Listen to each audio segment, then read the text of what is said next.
Hello everyone, आज का vlog थोड़ा स्पेशल होने वाला है। आप सनसेट को देख के समझ सकते हैं। आज हम गए लोटस वैली, वहाँ हमें एक क्यूट क्यूट अडोरेबल डॉग मिली। झूला झूलते ही एक अलग नॉस्टैल्जिया फील होता है, चाहे एज कितनी भी बड़ी हो। Inner child never retires. मैं इस घोड़े पे चढ़ रही थी, कॉन्फिडेंस पूरा था, पर रियलिटी अलग ही डिफरेंट हिट कर गई। उसके बाद मज़ा आने लगा थोड़ी देर बाद।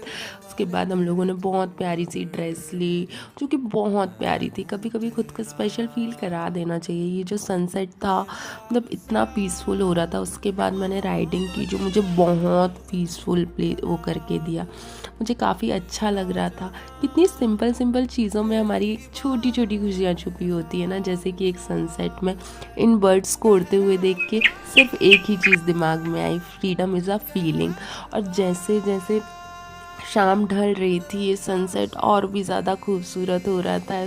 पानी अपना कलर बदल रहा था। And if you like this blog, don't forget to like, comment and subscribe.